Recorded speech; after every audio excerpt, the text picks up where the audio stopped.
Hello, everyone, and welcome to the latest episode of the Union Federation here on the Fandom Podcast Network and the BQN Network. Of course, we are here to talk about Lower Decks. We just wrapped up our amazing series of two-part Next Generation episodes, but Star Trek keeps moving on, and it's moving on because we are into the final season of Lower Decks. Now, before we get this show started real quick, Kevin, who was our great captain during our two-part episodes, he's on vacation down in Australia visiting the lovely Erin Gill, but he did a little bit of yeoman's work for us. He put together this amazing slideshow for this episode, and yet we are having some technical difficulties of bringing that slideshow in. If it should hopefully load in before the episode is over, we will add it to the show. Otherwise, I've got an excellent crew here to help me with any technical difficulties, and it all starts with, of course, our favorite holographic captain and our amazing ship's counselor, the one and only Miss Amy Nelson. Well, hello, everyone. We've had a couple weeks off, and it is great being back. It is great to be back, and it's great to be talking Lower Decks, but I still have more crew. Now, what's amazing, though, is when I went through a temporal rift here recently and met my mirror universe self and the cast of Union Federation, there was only maybe like a 0.3% difference between the versions of her. But it's one had a thing about cloning really, really bad. And I can't remember if it was our original or not, but we love her anyway. She is our science officer. She is our weapons officer. And we just try to make sure she stays happy. It is the lovely Haley Stoddard. Hello. Well, no, serious Haley. Hello. Yeah. We're not fun, Haley. No. Sorry, not anymore. No, not fun, Haley, anymore. No. Oh man, that was a bummer. I wanted to party more on the Commerce Planet. You might get kidnapped.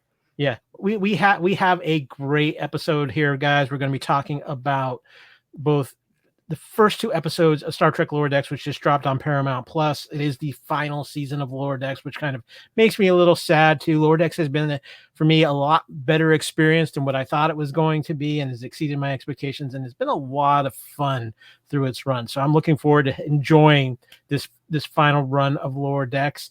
But guys, believe it or not, we actually have some Star Trek news to get into. So I'm going to warp us out, and let's get into some of that news.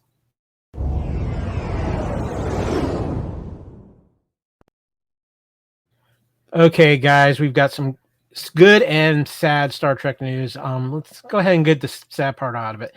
Jerry Taylor, one of the most important writers I think very important writer to Star Trek in the 80s runs, has passed away. I'm going to kind of read a little bit of the article from StarTrek.com. StarTrek.com is deeply saddened to report the passing of Jerry Taylor, who passed away on October 24th, 2024, at the age of 86. Star Trek fans knew her best for penning the fan favorite Star Trek Next Generation episode, The Drumhead, which she deemed the script she was most proud of. Taylor joined the Next Generation staff during its fourth season before becoming co-executive producer with Rick Berman and Michael Pillar during its sixth season, and then serving as the series executive producer and showrunner for its final season. Taylor would go on to most notably serve as Star Trek Voyager's showrunner, which she co-created with Berman and Pillar. She ran the writer's room for Voyager its first 4 seasons and would in total pen over 30 episodes across the Star Trek franchise. Prior to Star Trek, the Emmy Award-nominated writer served as a producer on the series Quigley M.E., for which she also directed a number of episodes, Magnum P.I., In the Heat of the Night, and Jake and the Fat Man. In addition, she co-wrote the CBS primetime movie A Place to Call Home, starring Linda Lavin. Amy, I know you guys have kind of talked about this too on BQN. I've seen you guys in the chat and everything like this. This one hits home for a lot of Star Trek fans. Yeah, she was, to us, the DC Fontana of the original series. She was the first female showrunner, a Voyager, worked all through Enterprise.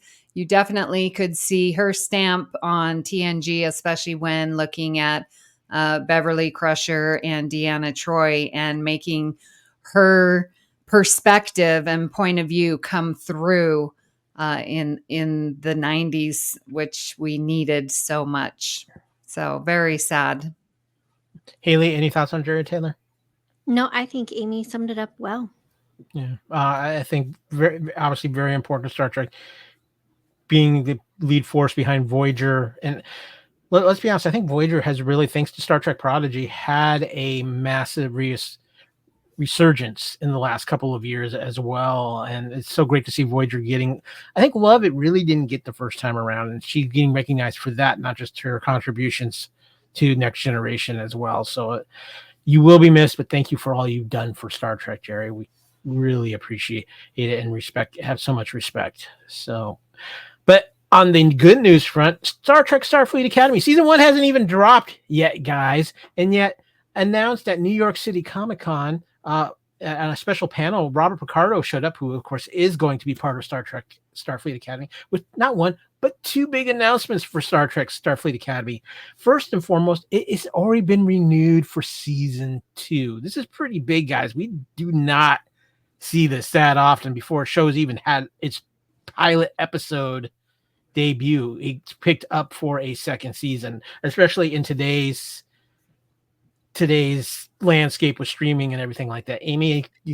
Well, we did get that with Strange New Worlds. We knew we would have season 2 before we saw season 1. So that's just, but you're right. It really doesn't happen. Well, I mean, but if you think about it too, with Strange New Worlds, we kind of already had a little bit of flavor from that because of the demand for it from season 2 of Star Trek Discovery, where with this, even though we know we're going to see some familiar faces in it, we still don't really I think have it's the spin-off of, season 4 and 5 of Discovery. So Discovery now has launched 2 spin-off shows. This is pretty amazing. Yeah, it really is. But the news is even more exciting, especially for the 3 of us here, because if you watch Union Federation or listen to Union Federation, whether it's on the Fandom Podcast Network YouTube channel or audio version, either on the Fandom Podcast Network feed or the BQN feed, you might notice we are little fans of a certain clone show around here by the name of Orphan Black. And to our joy and excitement, the one and only and the wonderful Tatiana Maslany has been announced as a special guest during season 1 of Star Trek Starfleet Academy. We don't know her role yet, but it doesn't matter because you're putting Tatiana in Star Trek, something I am 100% in for. Haley, I can feel your excitement through the screen. Yeah, I saw this thanks to our lovely friends over at Trek Geeks. It was on the Camp Kittimer, and I was like, what? And I read the article, and I was like, oh! And I know I immediately told you guys in our little Facebook Messenger group. I'm like, yes! I was, oh my God, I'm so excited.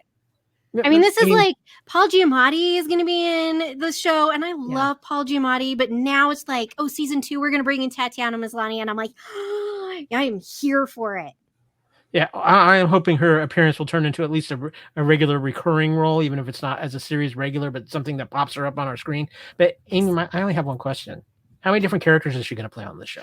Right. This is what I want to see. I want her doing all of herself in all. What if it's like parallels, the TNG episode, yes. and she's going through all the, oh my gosh. Or I could see her as a Captain Angel type of character, sort of the villain coming in, because she can play a mean character, drop of a hat. So I too am very excited. Quality actors coming into Star Trek, and that just makes me so happy. Let me ask you both a question, because I've been thinking about this with Starfleet Academy. Is this the most well-known Star Trek cast to the start of any Star Trek show? As far as just the actors being pretty known by the general public even? I mean, Enterprise, everybody knew who Scott Bakula was, but the rest of the cast was not known. We've got a lot of names that people know. Yeah, but Strange New Worlds, we've got Rebecca Romaine, Danson Mount. I don't know. I think it's a more of, we're getting some reoccurring characters that we've already had. I like maybe necessarily, not super well known, because I mean, again, unless people watch She-Hulk or, have seen movies that Tatiana's in, unless they've watched Orphan Black, there's, it's kind of obscure a little bit. But I like that they're pulling in people that, again, we're just adding more people into this universe.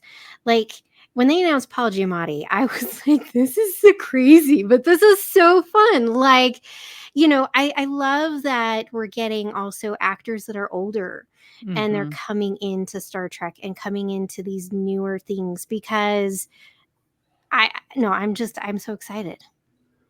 I'm looking at the cast in front of me right now, and obviously no names are Oded Fuhr, Robert Picardo, Mary Wiseman, and Tig Notaro as part of this show, but you've got Paul Giamatti, Holly Hunter, Tatiana Maslany. I mean, these are, for a lot of people, these, especially Giamatti and Holly Hunter, those are really well-known, high-level names. And Oded Fair. Yeah, Oded Fair. I mean, I think like they're catering.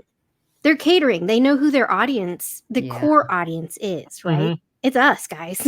Yeah, exactly. These are actors we grew up watching in, television and movies, mostly movies, right? And then they've morphed into television stars, and so, I mean, it's like going to a convention. They know who their target audience is. Well, with that, guys, we've got a lot of fun news to talk about, but guess what? We still have some things to talk about here, mainly Lower Decks. Again, this first season 5 is here. We got our first 2 episodes dropped. So without further ado, our view screen is still not working quite properly, but I'm going to go ahead and teleport us into Away Mission 1.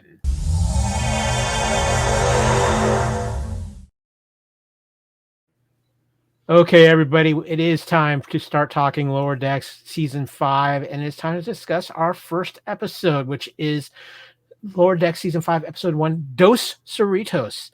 Amy Nelson, can you perhaps give us the Admiral's log for this episode? Absolutely. So the Cerritos is sucked into a parallel universe populated by alternate versions of the crew who have made slightly different life choices, and the 2 crews must work together to return the Prime Cerritos to its own universe. The captain of the alternate Cerritos is Mariner's duplicate, who has become a harsh disciplinarian. Wanting to return to her life as a loose cannon junior officer, she kidnaps Prime Mariner and takes her place on the Prime Cerritos. Prime Mariner escapes and convinces the alternate Cerritos crew to fire upon the Prime Cerritos, getting their attention to enable the 2 mariners to swap back. Meanwhile, Devana Tendi is leading an Orion pirate crew to pay off a debt to her sister De'Erica, but longs to return to Starfleet. De'Erica offers to forgive the debt if Devana salvages a derelict Orion medical vessel, but her crew comes into conflict with a rival clan of Blue Orions. Devana's crew subdues the Blue Orions non-lethally and salvages the ship, but the Blue Orions declare war on the Tendi clan, and Devana postpones returning to Starfleet to help her family win the war. So we are back into the universe of Lower Decks, and I thought this was a very fun episode. Lower Decks kind of giving their own twist to a mirror universe situation. I had a blast with it, but more importantly, guys, what were your first reactions to it? Amy, I'm going to start with you on this. It was really fun to remember how many nods to classic Trek. And when I say classic Trek, that's TNG and on. Just the number of nods and the opening scene, seeing the characters and the aliens from the Most Toys just warms my heart. And every time there's some lovely little notion or just a callback. Absolutely loved it. And the switch to would we consider this a mirror universe episode? I think so. I think it's not the traditional mirror universe, but it's the spirit of the mirror universe. Yeah. So that was super fun because we all, that's now a trope in Star Trek. So it was just fun to launch this, first and final season to get us a little bit of mirror. And it was nice to have it back. Haley, now we all know that you have been and a kind of up and down love-hate relationship with Lower Decks through its run. But what did you think of the return of Lower Decks for this season 5 in Dos Cerritos? So I do want to preface, I don't necessarily have like a love-hate relationship. I have a like meh relationship with it. Because I don't hate any Star Trek. There's just stuff where I'm like, it's okay. Or hey, I really like this episode. No, this was fun. I actually enjoyed this first episode. Not gonna lie, I have not revisited Lower Decks at all, so I completely forgot that Tendi was back at home. Not gonna lie.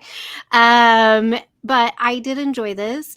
Although I will say I don't necessarily think it's a mirror universe. It's just a parallel one, as the description says, because it's like a 0.327 variance from them, where a mirror universe is almost like a complete utter opposite of the characters that we normally see. But it was nice to kind of get this little call, obviously, to a parallel universe. We always get that in some iteration, some form, in just about every Star Trek that we've had. So that was kind of nice to finally get that with this, and to see these crew characters interact with each other. And then the Blue Orions are hilarious, and yeah, that was quite fun. Yeah, it was a lot of fun. We got a lot of things to talk about that. But guys, I've pulled some Star Trek trivia from this episode.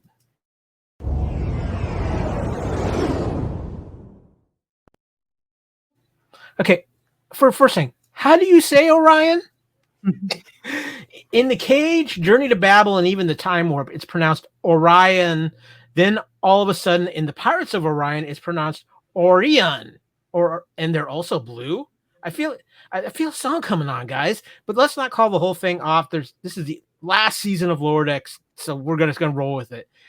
In fact, only Lower Decks could probably pick up and point out such an odd discrepancy in prior Orion naming practices and color schemes with such a deadpan aplomb. More than that, Dos Cerritos adds the mismatch back into canon, making it not a mistake, but a fact. There are blue Orions, and they say Orion. There are green Orions, and they say Orion. Have you guys got all that? I think it's important. So weird. Now, the second piece is at the beginning of the episode, we see Mariner and T'Lyn playing Kalto, the competitive Vulcan logic puzzle that Tuvok and Harry Kim often played on Voyager. So, pulling out those things. And you mentioned it earlier, quite the collection. In the cold open, the same race as Lieutenant Aquel Unhari from the Next Generation episode, Aquiel. While the character is not named in dialogue, the collector that Tendi robs from is almost certainly Paolo Toff, who previously appeared in the Most Toys. The character's appearance, attire, and unique metal headpiece are all the same, as well as Toff's pride over his Velton lust idol, referred to as a Velton sex idol in the TNG episode. Included in his trophy rooms is the remains of the Bajoran tablet that almost brought about the reckoning in Deep Space Nine's episode of the same name. Toff also has a number of Hyperion bodyguards, the same race as Grand Nagus Zeke's loyal servants, and I can Mahardu, if I'm pronouncing that right. I could be butchering it.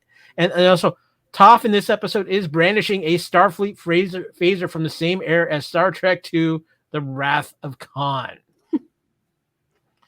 But as even in alternate versions, some things really do never change the same, because the ultimate Boimler performs Will Riker's signature swing over the chair, leg over the chair move in reverse when his ransom leaves him in command of the alternate Cerritos.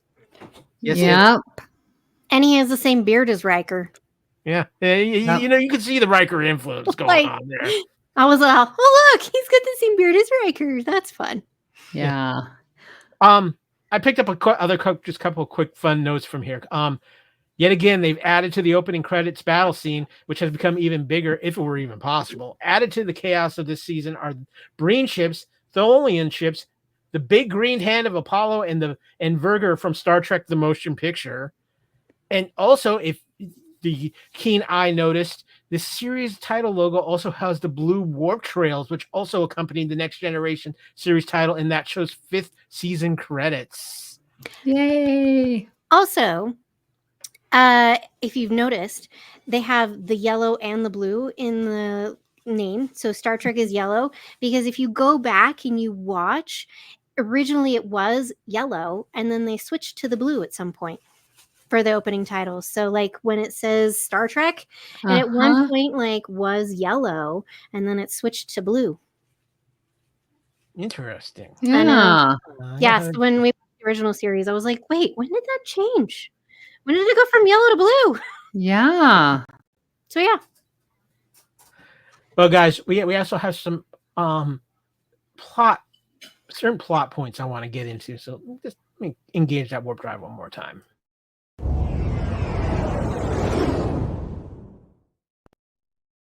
Okay, I do want to thank our friends over at Trek Geek for helping us get through a little research for these. But topic number one, guys, Lower Decks, we've kind of hinted at this and talked about this. Anyway, they have their own mirror universe moment here. This episode has all the trappings of any time previous crews have met themselves from alternate timelines. See episodes like Parallels, Deadlock, and Endgame, including the weirdness and sometimes the frostiness that comes along with that. It gets pretty interesting here because especially when they start pairing in only the way that Lower Decks would, they just pair off everybody together with their alternate version. And yeah, sometimes it doesn't go quite so well, guys. Amy, if it were you, would you pair yourself off with your alternate version?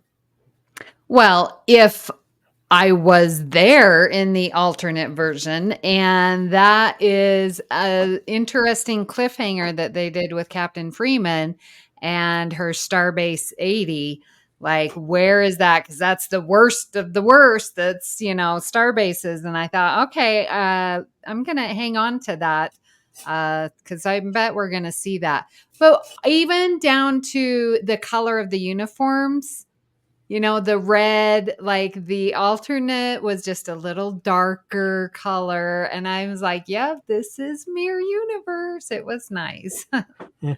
A couple other things with these matchups. Obviously, Rutherford's need for his relationship with Tendi gets reinforced in this episode with his alternate version. And Boimler's story is all comedy. I mean, he seeing him as this confident, bearded Lieutenant Boimler of the alternate Cerritos is just great. And of course, Boimler's freaking out because he doesn't know how he got to this point. And of course, it leads to Boimler doing something very Boimlerish and stealing the alternate version's pad so he can see what decisions were made, which I have a feeling we're going to talk more about before this particular podcast is over. But Haley, I mean, that's the fun of this, is that they are just different enough, and I don't know if I can ever get over the image of Mariner walking around with a riding crop. That scares me. Yeah, well, and it's interesting. It's a way for us to see these characters in a different light, right? That's what these slightly different versions of episodes that we've had before give us. And these characters of, again, how different would they be if they'd made a different choice when they came to that fork in the road? And so it's always fun. I totally didn't even notice that the uniforms were a slightly different color, but it's kind of fun because our prime Cerritos crew, they're very much TOS. And the slightly altered version is very TNG, right? Because the colors are just a little bit darker. So they're kind of TNG DS9 kind of colors. I do think it's interesting, again, just because of they're trying to interact with them. But I don't think I would have paired the two together because, again, we all know temporal mechanics. It could affect something and then force different change, which, obviously leads to a different universe. But then anyway, it's just too messy. But seeing how Becky runs her ship and that there's more Briggs than anything else is really kind of interesting. You have to wonder what happened to her to get her to that point. Like, was it something that her mom said? Like, who said something to her that made her so serious? And no swearing and no fun allowed and just kind of all this stuff, like just a complete 180. But deep down that their fun still kind of has to be there, because I don't think a person would be that serious if they're called Becky. Mm-hmm. Becky. Okay. So which leads me to one quick question before we move on to this, the second plot point I had for this episode. Because of the way this ended, and we still have the whole thing with you talked about Starbase 80 and all that. Do you think there's a chance we revisit this universe before the season's out again? Before the season's out, or we want one-shotting this? I think it's a one shot. I mean, the story was complete. I like that we will, I'm sure, touch on the character development and the arc of them. That will continue. But, it's just, another fissure. And if we get another fissure, then we'll get into a different timeline that might be off by 1.63, instead of point.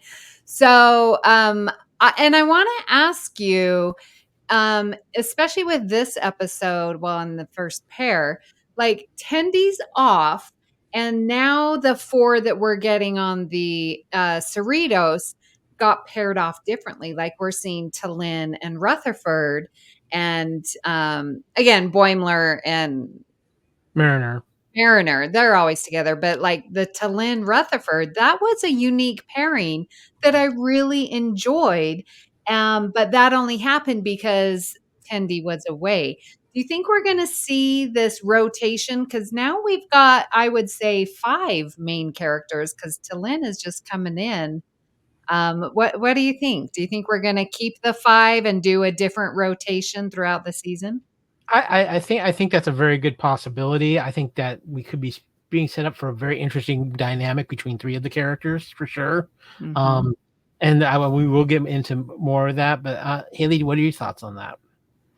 I think with this, I mean, I did like it too, and it makes sense that the Talyn and Rutherford would be paired off because, again, she's Vulcan and he's, got some cyborg parts and he's an engineer. So his brain thinks that way anyway. So I think it was a nice pairing. I think there's a good possibility that because of Mariner's trajectory that she's on and where, in the other episode, we get her with cadets coming in, I think we'll probably see maybe some more Talyn Boimler stuff, and I'm really kind of hoping so because I think she balances out his anxiety and his lack of confidence in himself, and she kind of helps him see, like, we've seen them paired before. She kind of helps remind him, like, you've got to trust people that you're working with to do the things that you've already told them how to do. You don't have to micromanage them. And so I'm hoping maybe we'll get some of that a little bit more just so that he's not this anxious hot mess when the season's over. Mm-hmm. Well, I don't know. Can we trust Talyn? I mean, she's already fooled us all once. Oh, guys, I'm going to move on to the other part of this episode. That plot point was Tendi the pirate getting her Johnny Depp on. Tendi is on a parallel path. She doesn't meet her actual alternate dimension counterpart the way the Cerritos does, but throughout the episode, she's constantly confronted with the role that she is supposed to be playing rather than the one she wants to play. And I thought they did this was actually a really good story writing in this episode. Tendi's conflict with wanting to continue to be Starfleet, but knowing what she has to do for her Orion family as well. And I thought they did a really good job of balancing this out with Tendi as far as just seeing that inner conflict with her, Amy. This is the best part to me of the storyline. Seeing Tendi go out on her own, break away from the culture that she was raised in, the convention that everyone believes and agrees that we should be killing and plundering and being pirates. And she, goes out and is strong enough, like the courage that it takes for her to join Starfleet and then to find out, that she is an example to others. Like that is the most Star Trek of stories, if ever. I mean, I just absolutely loved what they did. It was fun. She did it smartly with the technology, with Orion technology. Is going back to, there were scientists, there were Medical. medical ships, So she's actually digging and getting to her roots in her way. And I love that storyline of this episode.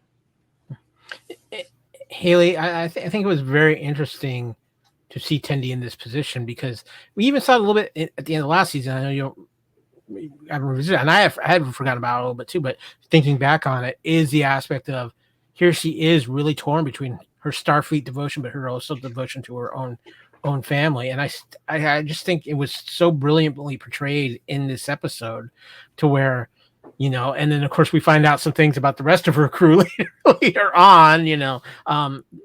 Who knew Orions like to dance? I mean, just saying. But I thought it was so well done, and I think it's really. I really appreciate what Laura Dex is trying to do to add to the Orion lore for Star Trek, and I think it's been very well done. What are your thoughts on that, Haley? Well, I think, we get a good view of how she tries to blend both. She's trying to, bring in aspects of her culture and her upbringing along with, these not rules, but the growth and the progress that the Federation has made and has shown her and given her. And I think there's a good way to merge those two together, right? She doesn't have to put one in front of the other. So I like the part of this episode. And at first I was like, oh, okay, we're, back to not Kivas Fajo, but I like Kivas Fajo. And I totally didn't even think that was Tendi. So that was actually really super fun. And, to honor her culture and her heritage and her family. And then, as we see, we don't have to kill people. We don't have to.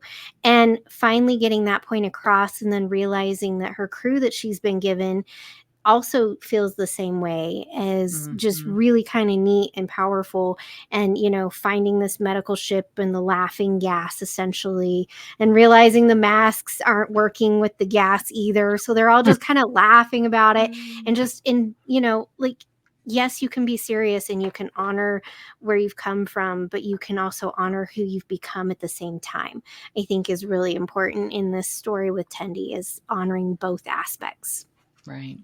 I think one of the things that stood out to me too is here they thought we're all excited because they thought they were going after a warship, and it turns out it's a medical ship, which is just like right up Tendi's alley. So I'm actually surprised they didn't play up on that a little bit more when they got the ship back to her sister. But either way, I thought they handled that great in the episode. I really enjoyed it, and I gotta say too, I gotta give a shout out to Noelle Wells, who voices Tendi, because she was phenomenal in this episode too. And just the cast is always great, but she really stood out with this episode, with the emotion she had to portray and what she was going through here too. And that was kind of one of the things with this episode. Before we close out time out, this episode I thought had a lot of heart to it, because you have Tendi in this conversation, but you had the whole Rutherford story too, about how much he was affected in missing Tendi, and we see from the alternate version how far it actually could affect Rutherford and push him to where he's like, he almost becomes a Borg,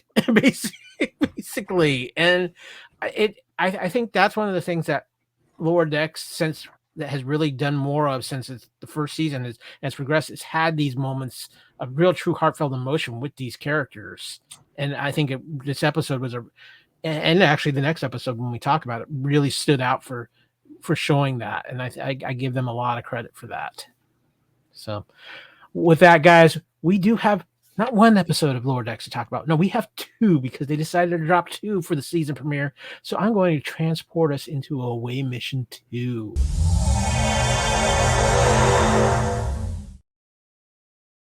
Okay, guys, we do have a whole second episode of Lower Decks to talk about. Thank you, Paramount Plus, for giving us a little bonus coverage this week.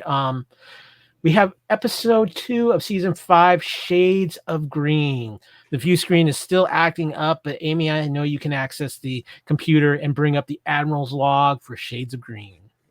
The Queen of Orion orders the war between the Tendis and the Blue Orions to be resolved with a race through the asteroid field. Devana has learned that De'Erica is pregnant and becomes overprotective of her sister, interfering with her attempts to command the racing vessel, which causes them to crash. De'Erica confesses that she hid her pregnancy so that Devana would not feel obligated to mentor the child instead of returning to Starfleet. The sisters reconcile, reconcile and finish the race in a tie with the Blue Orions. But the queen decrees that both clans must forfeit their wealth.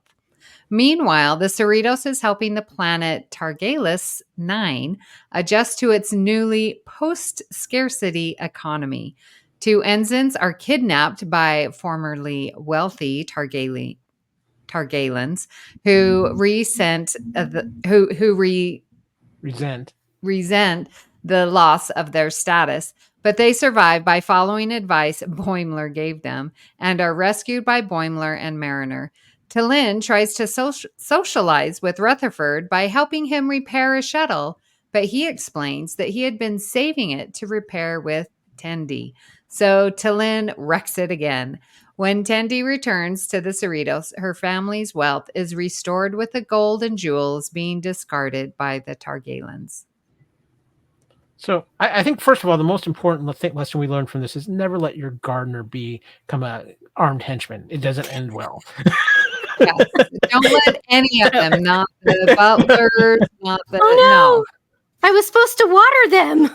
And also that Boimler's points might actually make sense more than we thought. But guys, first impressions. Haley, I'm going to start with you this time. What was your first impressions of this episode? Yeah, this was, again, kind of fun. So far, we're 2 for 2 that I've enjoyed. And the dialogue seems to not be as quick to me. Either that or my brain was just kind of out of it enough that, like, it didn't seem like it was super fast this time. Not gonna lie, I still had subtitles on because it's hard to keep up sometimes. But I like that, we get this story of the sisters protecting each other, and they're both trying to protect each other with Erica and Tendi, and doing what they can because they know that the other loves what they do. And the sail ships totally brought back the sail ships from Deep Space Nine for me, which was really fun. The solar sail ships, that's definitely something we're discussing in our current technology, is a solar sail ship and how that could maybe get us further into space. So I love that technology callback as well. And it's interesting that Boimler is, using this pad, but also kind of not. Like he's almost trying to be careful that he's not taking it too far with, trying to change how he is. But I really, and it's a good story. I really wish that he would accept who he is for who he is, rather than constantly trying to wedge himself into what he thinks other people want him to be, or what he thinks that he should be, and allow himself to just get there on his own time and terms and learn the lessons that he needs to learn. And so that's a good lesson for all of us. But like Mariner tells him, lay up, just let them, you've got to let other people learn on their own time too, help them, but don't, again, micromanage and just be a constant nuisance that everybody hates working with you. So I like that aspect too. Amy, what about you? What were your initial thoughts on this episode? I have a couple of issues. I don't know. Do you want me to talk about it now? Yeah, or so later? we can talk about it now. They're your first reactions, and we might be able to reinforce them later, and maybe even change your mind on some of these. We'll see. Okay. At first I liked it, but the ending really sat wrong with me. The fact that there was this post-scarcity and, Tindy's family lost all of their wealth, a major house in the Orion Syndicate, mind you. So this would be similar to a Worf in the Klingon, significant family in the Orion alien race. And so now Starfleet is just going to hand over this. It doesn't matter if it's useful to Starfleet. It matters who it's useful to. So they just gave this inordinate amount of money to a family who is well situated in the Orion Syndicate. I feel that's tipping the scales. That is messing with the political structure. I didn't feel, that's so good of Starfleet to build Britain. No. I call foul play on that, and I don't think that was a good solution. I get why they did it. It's funny. It's convenient. Oh, it all worked out. Hands done. But no. This is definitely, I Mhm. think what you're talking about though, Amy, I would criticize it more if it wasn't the Cerritos, but it's the Cerritos. And Yeah. yeah. So you take it with that. And I also think, Mariner, or the captain brought up a interesting point about that too, is the relations, doing things to create better relations with the Orions. And in this case, hey, we're creating relations and helping out a family who has power within the Orion culture, which could help create inroads. I think the idea is right there. Maybe that's not necessarily the execution, but Right. again, it's Cerritos execution, not Picard or Kirk execution. Yeah. Either. So I mean, come on. She's like, oh yeah, we'll load it up and get it to our matter, whatever devices they were to mess with matter. Sure, we're gonna do that. Yeah, yeah, right. Mhm. But no, but I think it's a fair point to have, Amy. But you said you had a couple of other issues?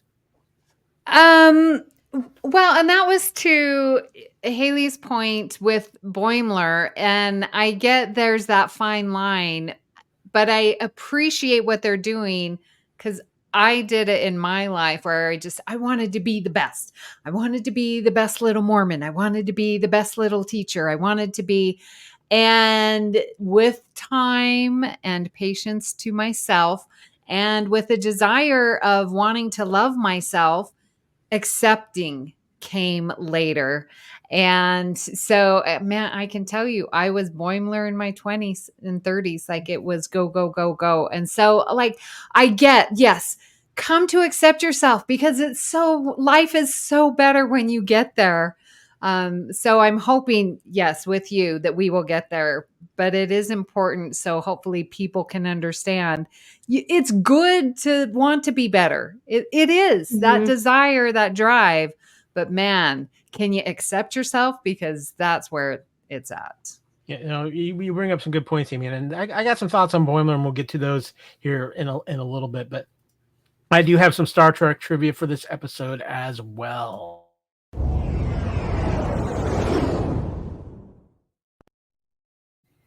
So first and foremost, the Orion. We're going with Orion for this episode. The Orion solar sailor race in this episode is like combining the sail ship elements from Deep Space Nine's Explorers with the race plot from Voyager's Drive. So I found that kind of interesting. Rutherford says the shuttle Sequoia is an older model, and you can't treat it like it has cerium cradylide cells. I can't talk. My tongue is tied at the impairment. Those are established in theory to be a material that stores energy, kind of like a battery. Boimler's observation that it's possible to do everything right and still get your away team kidnapped by the corporate elite is very similar to Picard's observation to Data in Peak Performance that it is possible to do everything right and still lose. Rutherford says the shuttle Sequoia is an older model. Okay, I get that one twice. But we had a little cameo in this one. I don't know if you guys caught it or not, but there is a brief Guji sighting at the end of this episode carrying inside the newly dismantled Sequoia shuttle. So nice little to keep that drawback, that tie in there. So is he no longer Badgie? Yeah, no, remember he turned into Guji during last season. I know there's Oh, okay. So we're calling him Guji. Okay, got it. Yeah. He's silver now instead of gold, and okay. Hey, he loves Rutherford. It's a happy time for Rutherford. But guys, too, with a little help from our good friends over at TrekCore, I've pulled a few ideas for some main topic episodes here. And the first one I want to go into is actually something you talked about your concern about a little bit too, Amy. Orion politics and pirating. The political structure to Orion society is interesting, and the solar sail ship race is action-packed and exciting. It's also really nice to see Devana and De'Erica bond in this season as sisters rather than their more adversarial relationship we saw them have in season 4. But we got a better look into the Orion political structure here a little bit with, pirating rules. wait, when does pirating have rules? That's that's the first thing. And two, just again, the Orion's place on value and wealth, which is completely the opposite of what the Cerritos is dealing with in this episode, with a society that is given up on wealth now. So I think it was an interesting contrast. We had those in episodes, but again, I really, really am enjoying what Lower Decks is doing by building onto the Orion culture, which we haven't gotten a lot of in the other Star Trek shows. And what did you guys think of how they were portraying the Orions here? Are you enjoying how they're showing them, or do you kind of wish they maybe went in a little different direction, Haley? No, I think it's interesting. I mean, even a society that is on, pillaging and plummeting, right? It would make sense that there still would be some kind of structure and some kind of rules that like you kind of follow. And as anyone who watches the Pirates of the Caribbean movies know, they kind of do allude to that, right? That there are kind of there's a book and there's guidelines. Call them guidelines. Kind of like, yeah, but there's these guidelines essentially that like you just kind of, you don't do certain things. Even though they're bad guys, they're not bad guys.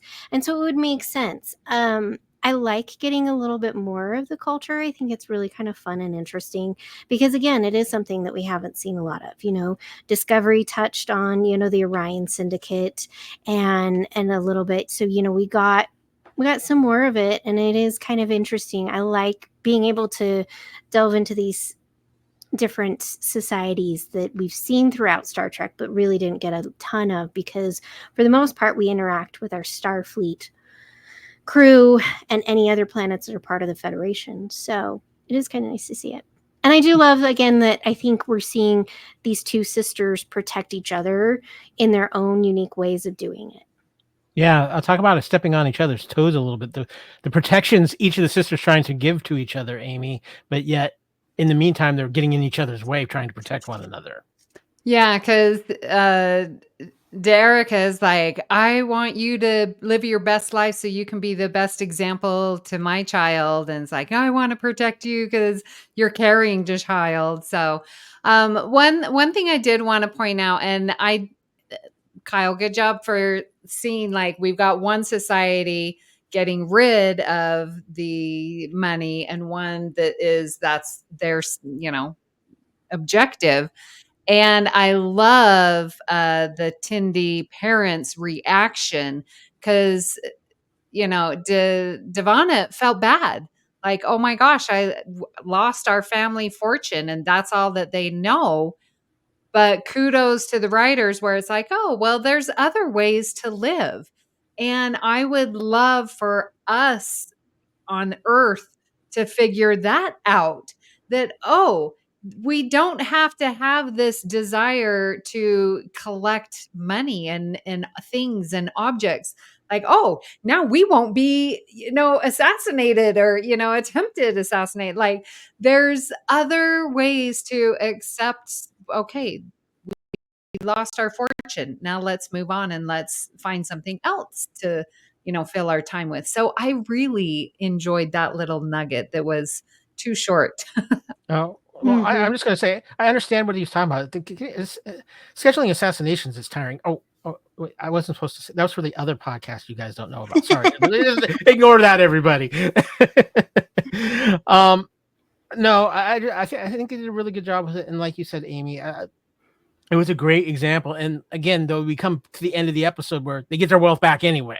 And so I think that's maybe where, for me, I was like, really? You couldn't at least see a little bit of time? And instead, it wrapped up too nicely in a bow. And I think I can see your frustrations with that. But topic 2, we were talking about this a little bit earlier too, a better Boimler. We also see in this episode the impact that last week's encounter with the alternate Cerritos had on Boimler. After stealing the alternate Brad Boiler's pad, our Boimler appears to slowly aping his counterpart right down to beginning to grow the thinnest wisps of a beard. Fake it till you make it, right?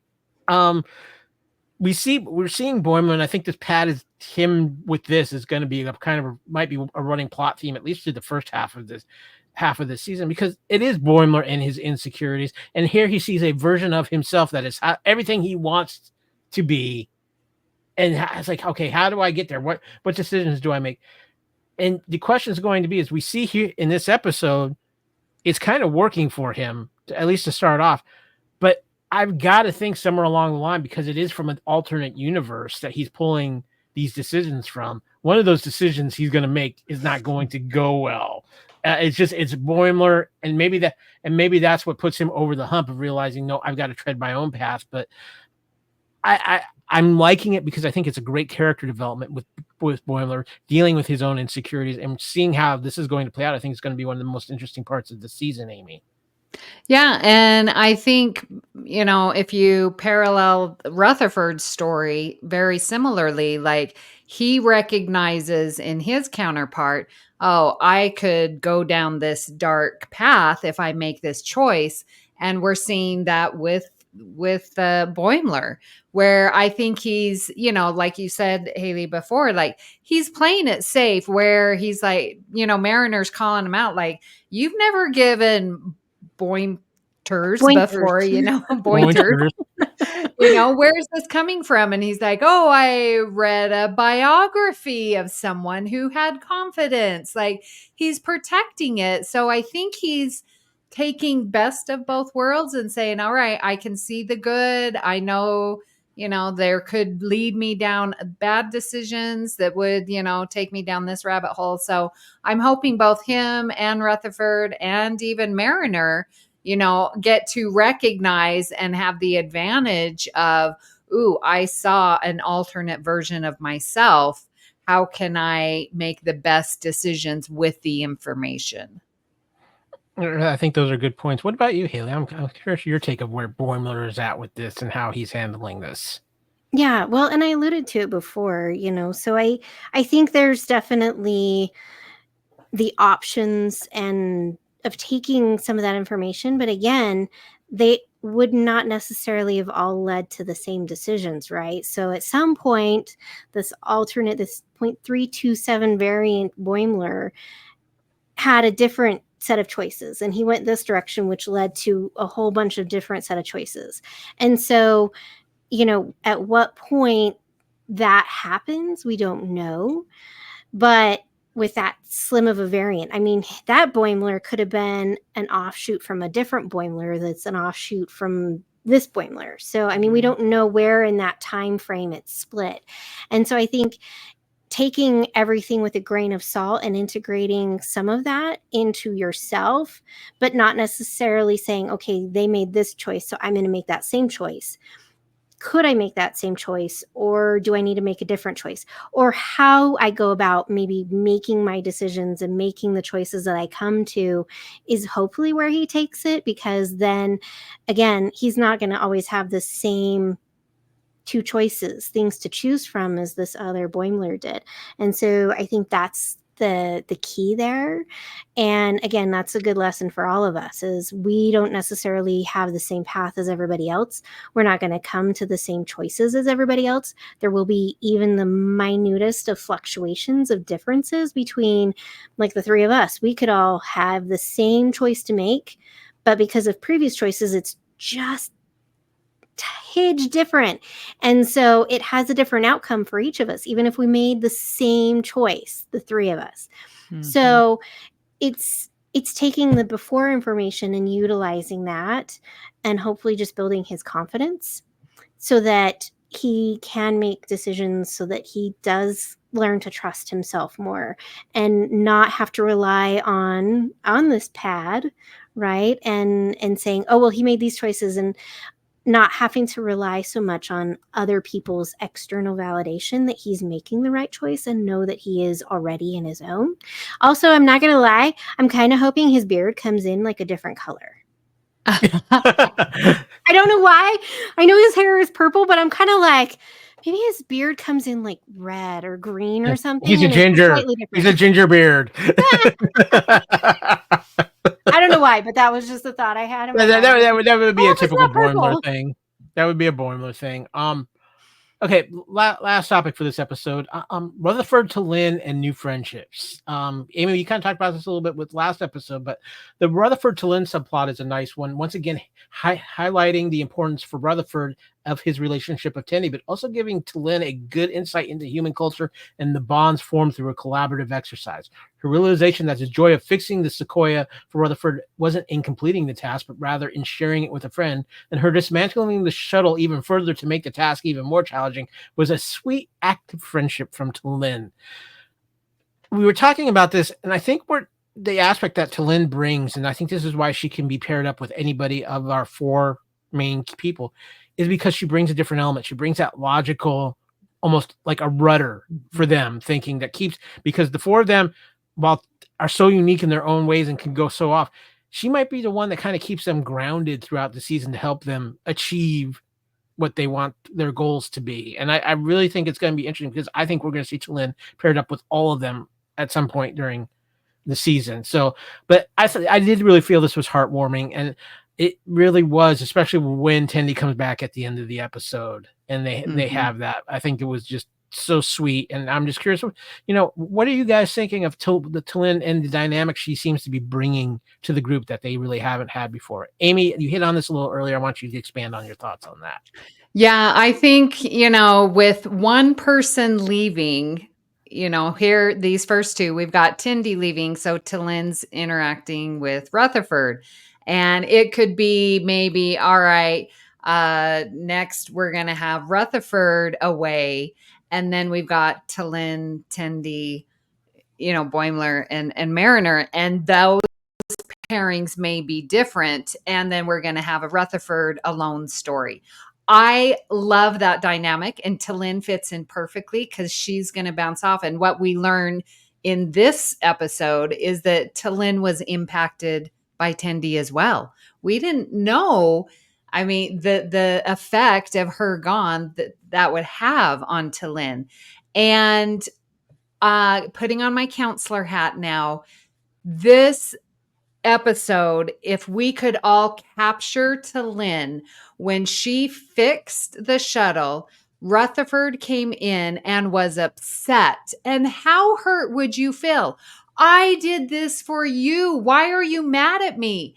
And she asked that. I am confused as to why you are mad when you were wanting this fixed. And like the logic doesn't make sense. And if we could all do what T'Lyn did. And Rutherford said, well, it wasn't the getting it fixed. It was the time together of fixing it with Tendy. It was and then T'Lyn instantly in her mind was like, oh, the premise of my argument was wrong. Therefore, my reaction is not correct. I need to change my premise. The premise was the importance of spending time with Tendy. Therefore, me fixing it was a bad thing. And I am going to fix this. I'm going to repair the harm that I did. And it would be so easy to just say, you hurt my feelings. I would storm off and I did this nice thing for you. No, find the error, change the dynamic. Don't be mad at yourself. Like, seriously, like that is classic. How do we get over a conflict? Because all it is a miscommunication. And if you can get down to what is the premise of my argument, where did we go wrong, and then fix it. Because that's all that it takes is to move on.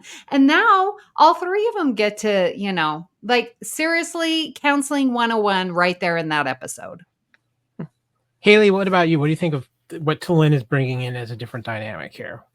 Yeah, and I touched on it before, and I like how she can bounce off, and because she is a Vulcan, she's able to, help these characters through these times where they're being overly emotional to kind of sit and kind of be mindful and think about like, well, what am I doing? How am I affecting myself, which is affecting other people around me? And what am I doing that's, being part of the problem, and how can I fix that and change that and then make some adjustments so that I'm part of the solution instead. And so I really like in all of the instances we've had where we've kind of seen that with the characters again, we've seen her interact, her and Mariner be together and her and Boimler be together. And so it was nice to see her and Rutherford together. And I like that she also, she'd started this because she saw that he was down and she noticed and identified that there was something wrong. And, so she asks initially, I like that she's like, hey, I would like to learn more about engineering. Can you come and help me fix this? And so like at first, she tried the way that probably a lot of us would approach it, be like, hey, why don't we sit down? Can you help me? Can you show me what to do? Like, talk me through this. I want to learn more. And because Rutherford was so caught up in his head, he didn't pick up on that. So then, of course, she did what she thought was a logical choice. And so she just fixed it. And then again, as Amy said, she realizes that was the mistake. So then she completely trashes it worse than it was before because she identified that, that was an aspect of Rutherford that was missing. He was missing Tendi. And even though she doesn't, I love when people think, oh, they don't understand emotions. No, Vulcans understand emotions more so than people think. And I hate this idea that they're emotionless. Like, no, right. Vulcans are not. They've just learned to let their emotions not be controlling. And they control their emotions instead. So I like that, in her subtle way, she just identified something that was wrong with Rutherford, and she was trying to snap him kind of out of it and kind of get him distracted and engaged in a different way so that he wasn't missing Tendi so much since, at that point, we didn't know when Tendi was coming back. Yeah.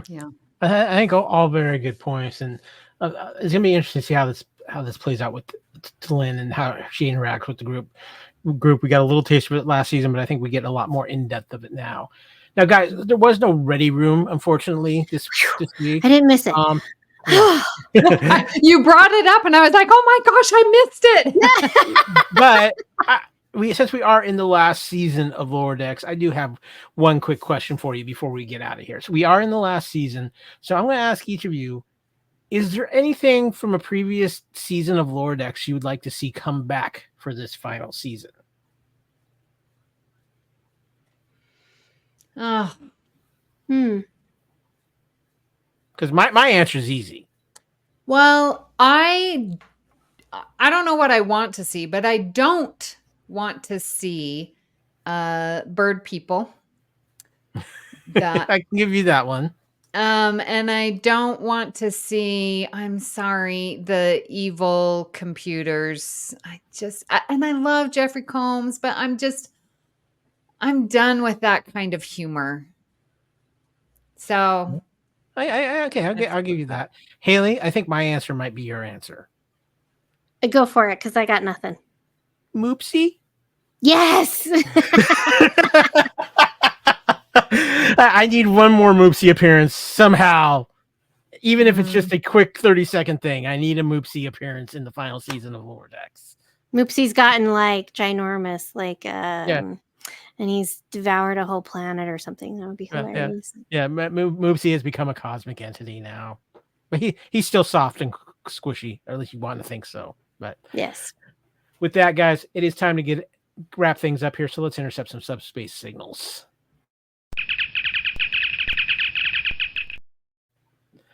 Okay, guys, first of all, thank you so much. It's always wonderful to reunite with the crew of the Union Federation, and especially when we are talking about the fun of Lower Decks. This has been a lot of fun talking these first two episodes. Kevin's going to be in Australia for just a little bit longer, but he will be back before the season is over so we can get his thoughts on everything that is happening in the Lower Decks universe. But guys, as always, it's so much fun. You can find the Union Federation podcast in a couple of places. Of course, here on the Fandom Podcast Network, as Haley is holding up her beautiful mug there for Fandom Podcast Network. Of course, either on the Fandom Podcast Network YouTube channel. And if you're watching there, please give us a like, a subscribe, and a share. Or you can listen to us on all the amazing podcast catchers out there, whether it's from our home at fpnet.podbean.com or iTunes or iHeartRadio or Amazon or any of the great ones out there. But of course, something that I value highly and love is our relationship with the BQN network. And that's where you can also find the Union Federation. And over here on the Fandom Podcast Network, you can find new episodes of All Good Things, which I know is on hiatus right now because you have other things cooking over there at BQN, Amy. We do. We are in our season 2 of our YouTube show. It's called The View Screen. So search us up there. It also drops as a podcast, so you can find us there. And yeah, we are a couple more weeks and then All Good Things will return. Do not fear. It just goes on hiatus while we do the View Screen.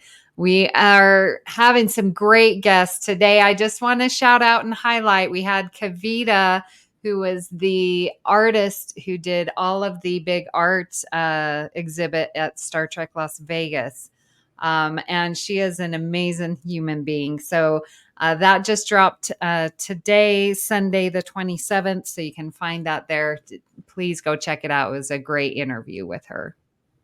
Of course, you can check out the BQN on their Facebook page too. Just search for the BQN on Facebook, and of course, all over the social medias.